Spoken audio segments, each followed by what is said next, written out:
So I moved to New York.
Got out of almost a 7-year relationship, moved out of my dream house, sold my car, and came here with 3 suitcases. So that's where we're at. I've spent the last few weeks adjusting and rotting and remembering what it's like to live on the East Coast, because it's been a little bit of an adjustment, especially because living in New York is kind of the exact opposite of living in Arizona. I lived there for 5 years. I've been talking about this for, I don't know, probably 3 years at this point. In 2023, I lived in Brooklyn in Bed-Stuy for 2 months and I absolutely loved it. I fell in love with the city. I made the decision that I had to move out here one day. But a lot has changed in my life in order for that to happen.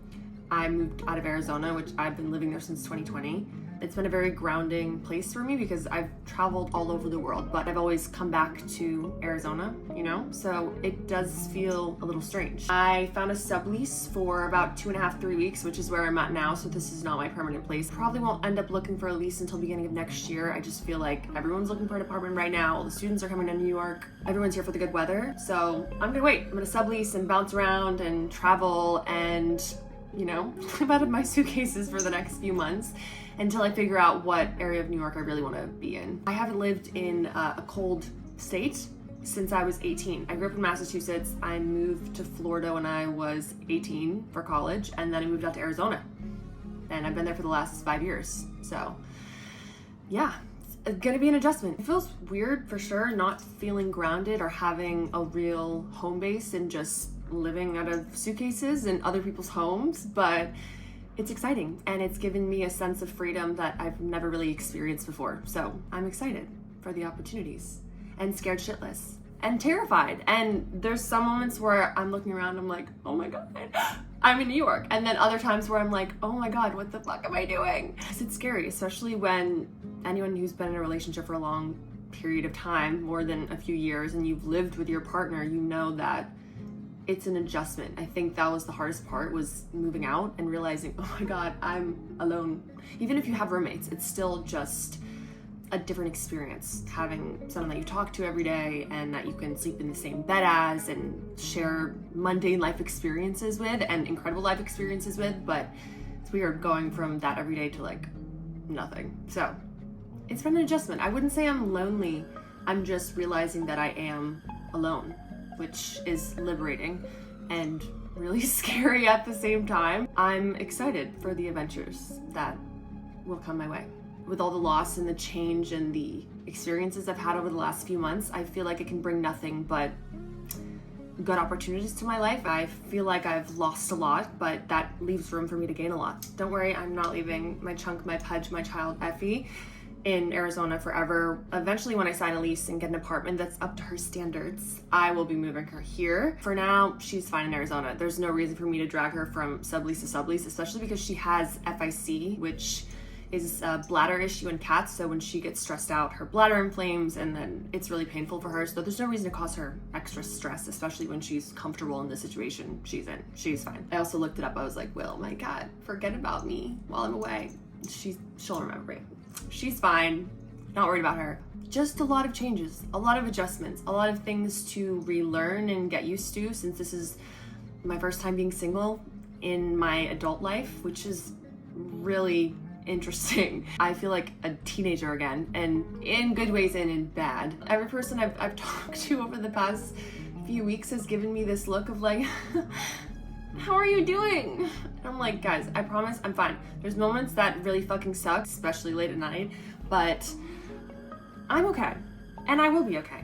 I think that's what I believe is time heals all. I felt like if I didn't move to New York in my 20s, I was never gonna do it. This is the perfect time for me to do that and to rediscover myself in a new city. I feel like the more I came to New York, the more I visited it, the more I fell in love with it. It feels like the city has a heartbeat. I felt alive when I was here. I think that's what I'm most excited about, is just figuring out this new version of me and connecting with new people, making new friends, and seeing where this takes my career ultimately. I mean, that's probably the main reason why I moved out here, is because I felt like I wasn't getting a ton of career opportunities in Arizona. It's hard for me to network and meet people and go to events, and the content I was shooting out there I just didn't feel as passionate about or really creatively inspired. I was always so incredibly inspired when I came to New York or when I traveled outside of the country. It's not that I wasn't motivated in Arizona, but I just felt so creatively uninspired, which is why I would always look forward to traveling. And now that I'm in New York, I'm like, okay, I can kind of slow down on the traveling because I'm in New York. Like, why would I want to leave?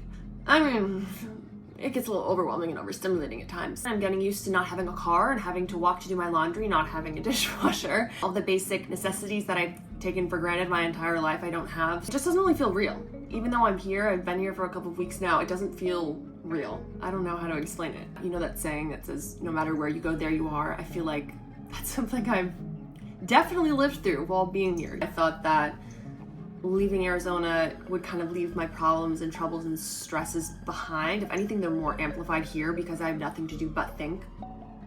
It's quiet. There's no cat. There's no boyfriend. It's different for sure. Not having Effie here is so weird. I'm so used to not being able to have plants around or flowers out because she'll eat them. So I've been getting flowers and putting them on the table, but then I'm like, damn, I kind of miss her doing that. Or opening a can of tuna. I can't open a can of tuna without her screaming at me. So I've been eating tuna in peace, which I miss the noise. I think it's just a lot to process. A lot of emotions, a lot of excitement, a lot of sadness, a lot of guilt, a lot of happiness. You know, it's just, I go back and forth every single day, but I think this is the perfect place for me to be feeling everything and anything all at once. All this alone time has given me nothing to do but think and dream and write and process and handle and deal with my emotions. I don't know what's coming next. I don't know where I want to take my content, where I want to take my life, where I even want to live over the next month.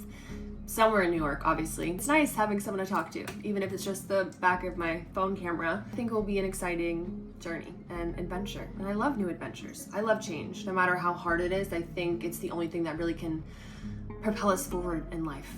So here's to change. Here's to me finally starting a YouTube. And here's to New York. Talk soon.